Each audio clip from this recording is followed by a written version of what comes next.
हमारा बोर्ड ही है water, termite और बोरो रेजिस्टेंट।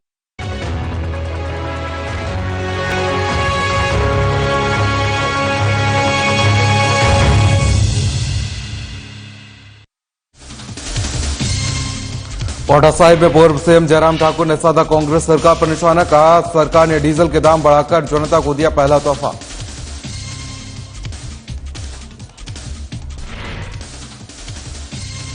धर्मशाला में बीजेपी मीडिया प्रभारी का कांग्रेस सरकार पर निशाना, कहा डीजल की कीमतों पर की गई बढ़ोतरी जनता के साथ खिलवाड़।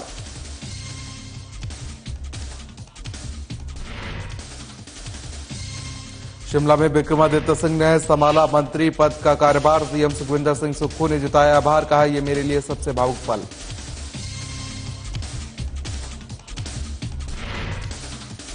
ऊना में आवास योजना के तहत बनाए गए घरों का होगा ऑडिट, 16 तारीख तक चलेगा ऑडिट का काम। ऑडिट कंप्लीट होने के बाद सार्वजनिक की जाएगी जानकारी।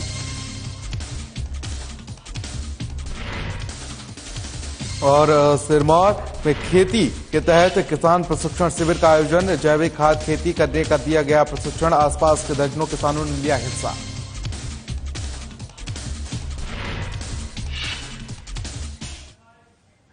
नमस्कार, हिमाचल की खबरों में आप सभी का स्वागत है और मैं हूं आपके साथ प्रियव्रत दीक्षित। चलिए खबरों की शुरुआत कर लेते हैं। शिमला में विक्रमादित्य सिंह ने मंत्री पद की शपथ लेने के बाद आज सचिवालय में कार्यभार संभाल लिया है। और बता दें कि विक्रमादित्य सिंह ढोल नगाड़ों के साथ सचिवालय पहुंचे और पूजा अर्चना के बाद कुर्सी पर बैठे। और इस दौरान विक्रमादित्य सिंह ने कहा कि आज उनके लिए व्यक्तिगत रूप से भावनात्मक पल है और साथ ही इसके सचिवालय से उनके पिता ने 6 बार मुख्यमंत्री के तौर पर प्रदेश की जनता की सेवा की है। अब उन्हें भी मंत्री के तौर पर लोगों की सेवा का मौका मिला है। इसके साथ ही विक्रमादित्य सिंह ने नई जिम्मेदारी के लिए पार्टी हाईकमान और सुखविंदर सिंह सुक्खू का धन्यवाद करते हुए कहा कि सीएम ने सरकार में जो भूमिका दी है उसको बखूबी निभाएंगे। आज का दिन मेरे लिए बहुत भावनात्मक भी है, क्योंकि ये वही सचिवालय है जहां पर मेरे पिता स्वर्गीय राजा वीरभद्र सिंह जी ने 6 बार हिमाचल प्रदेश का नेतृत्व इसी सचिवालय से किया है। आज वो हमारे बीच में नहीं है, मगर मुझे विश्वास है कि जहां पर भी वो होंगे उनकी पूज्य आत्मा होगी आज बहुत खुश होगी कि उनके मार्गदर्शन से, उनके आशीर्वाद के साथ, उनके दिखाए हुए रास्ते पर चलते हुए आज हम सचिवालय में। चलिए खबरों में आगे बढ़ेगा। और हिमाचल प्रदेश बीजेपी के मीडिया प्रभारी राकेश शर्मा ने प्रदेश कांग्रेस सरकार की तरफ से डीजल की कीमतों में 3 रुपए की बढ़ोतरी पर सरकार की कड़ी शब्दों में निंदा की है। उन्होंने कहा कि प्रदेश में कांग्रेस सरकार को बने 1 महीना ही हुआ है और अभी सरकार ने कैबिनेट मंत्री मंडल के गठन किया है और ऐसे में सरकार ने प्रदेश की जनता की भावनाओं के साथ खिलवाड़ करना शुरू कर दिया है। उन्होंने कहा कि प्रदेश की जिस जनता ने कांग्रेस को सत्ता तक पहुंचाने का काम किया है, उसके बदले सरकार ने डीजल की कीमतों में बढ़ोतरी कर जनता को पहला तोहफा दिया है। नवनवेली कांग्रेस सरकार हिमाचल प्रदेश में आई है और जनता ने भरपूर साथ दिया, 40 सीटें जीत के आई और आते ही 1 महीना हो गया। आज कैबिनेट का विस्तार भी हुआ, उसके साथ में पहला तोहफा हिमाचल प्रदेश वासियों को उन्होंने डीजल और पेट्रोल के दाम बढ़ा के दिए हैं। ये कांग्रेस पार्टी है, जब कांग्रेस पार्टी सत्ता में आती है। चलिए खबरों में आगे बढ़ेंगे। और पूर्व मुख्यमंत्री और नेता प्रतिपक्ष जयराम ठाकुर ने प्रदेश में 6 सीपीएस की नियुक्ति को असंवैधानिक बताया है। उन्होंने कहा कि कांग्रेस विधायकों की निष्ठा को लेकर आशंकित हैं, लिहाजा असंवैधानिक तरीके से 6 विधायकों को सीपीएस बनाया गया है। जिसमें पांवटा साहिब में पत्रकारों से बातचीत करते हुए नेता प्रतिपक्ष ने कहा कि प्रदेश सरकार ने डीजल के दामों में बढ़ोतरी कर प्रदेश की जनता को पहला तोहफा दिया है। उन्होंने कहा कि पूर्व में बीजेपी सरकार की तरफ से खोले गए संस्थान बंद करने के मामले में जनता चौक चौराहों से लेकर विधानसभा तक जवाब मांगेगी।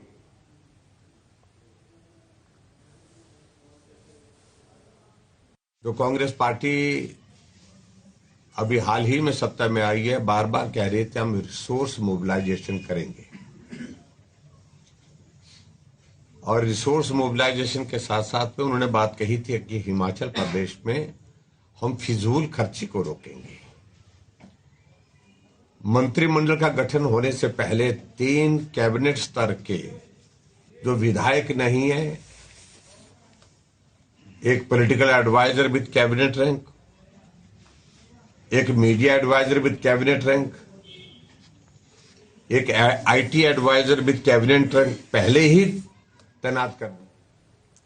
चलिए खबरों में आगे बढ़ेंगे और जिला ऊना में नगर परिषद की तरफ से प्रधानमंत्री आवास योजना में अंतर्गत बनाए गए घरों का सोशल ऑडिट का काम शुरू हो चुका है और वहीं यह काम 16 तारीख तक चलेगा और अधिकारी नगर परिषद के अलग अलग वार्डों में जाएंगे और साथ ही अगर कोई अनियमितता पाई जाती है तो जन सुनवाई के जरिए सुलझाएंगे। और इस दौरान अधिकारियों ने कहा कि नगर परिषद ऊना में प्रधानमंत्री आवास योजना के तहत 10 करोड़ रुपए मिले हैं, जिसका लेखा जोखा सोशल ऑडिट के जरिए किया जाएगा। वहीं इस पूरी जानकारी सोशल ऑडिट कंप्लीट होने के बाद से सार्वजनिक की जाएगी।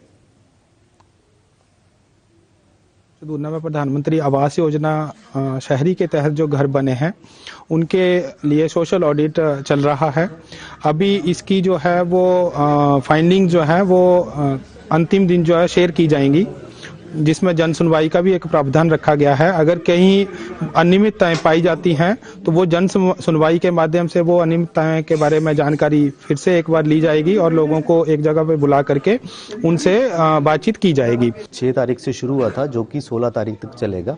इसमें प्रधानमंत्री आवास योजना अर्बन के जो हमारे जितने भी हाउसेज बने हैं उनका सोशल ऑडिट हम पब्लिक के माध्यम से हम मिलकर कर रहे हैं और ये 13 तारीख तक हम फील्ड में वेरिफिकेशन करेंगे और 16 तारीख को जन सुनवाई रखी गई है। तो इसका कुछ सेंटर से अभी कोई ग्रांट का कोई इश्यू चल रहा है तो वो अभी रिलीज हो जाएंगी, इसमें कोई दिक्कत नहीं आएगी। चलिए खबरों में आगे बढ़ेंगे और जिला सिरमौर के श्री रेणुका जी उपमंडल संगड़ा कृषि विभाग की आत्म परियोजना के सौजन्य से सुभाष पालेकर प्राकृतिक खेती के तहत किसान प्रशिक्षण शिविर का आयोजन भुजौड़ गांव में किया गया और इस प्रशिक्षण शिविर में कृषि आत्मा परियोजना के एचएम विशाल चौहान और सीआरपी ऋतु शर्मा कृषि विभाग ने इस योजना के बारे में किसानों को विस्तार से जानकारी दी। वहीं इस प्रशिक्षण शिविर में भुजौड़ और आसपास के दर्जनों किसानों ने भाग लिया है।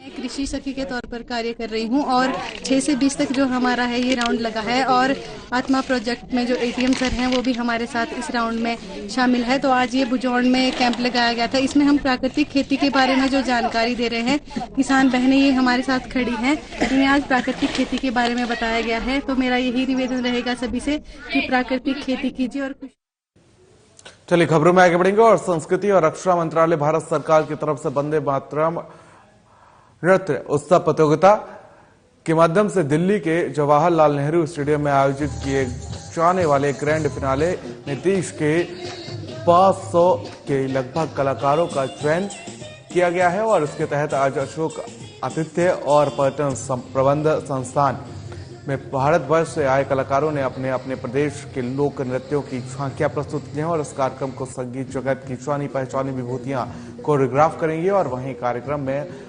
मांडव्य कला मंच अपनी प्रतिभा के बल पर हिमाचल का प्रतिनिधित्व कर रहा है और बता दें कि मंच ने प्रदेश की लोक संस्कृति की अमिट छाप देश और दुनिया में छोड़ी है और देश के 24 राज्यों में हिमाचली संस्कृति के रंग बिखेरे हैं। तो आपको बता दें कि तस्वीरें देख सकते हैं किस तरीके से यहाँ पर सांस्कृतिक कार्यक्रमों का आयोजन किया जा रहा है। दिल्ली में ये कलाकार अपनी कला का प्रदर्शन करेंगे, जिसको लेकर यहाँ पर तैयारियां चल रही हैं। देश भर से लगभग 500 कलाकार जो हैं उनका चयन हुआ है।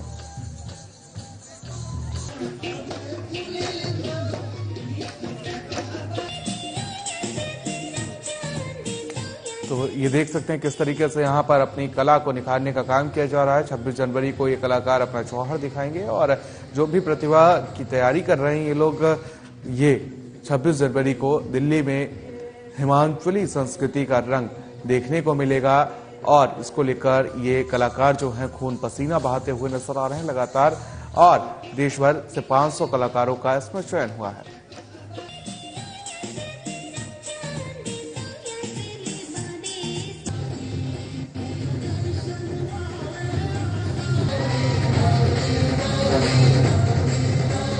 हम सभी मांडव्य कला मंच के लोक कलाकार दिल्ली द अशोक और सम्राट होटल में यहाँ ठहरे हुए हैं। दिल्ली में 26 जनवरी की तैयारियां शुरू हो चुकी है और आज हमारा यहाँ पहला दिन है और सभी जो इंडिया के कलाकार हैं उनकी जो रिहर्सल एक झलकियाँ जैसी देखी गई है जो हमारे कोरियोग्राफ कर रहे हैं इस कार्यक्रम को, और आज से ये रिहर्सल शुरू हो जाएगी। हम सब कलाकार भी इसके लिए पूरी तैयारी के साथ आए। और इस बुलेटिन में फिलहाल के लिए इतना ही। मुझे दीजिए इजाजत। नमस्कार।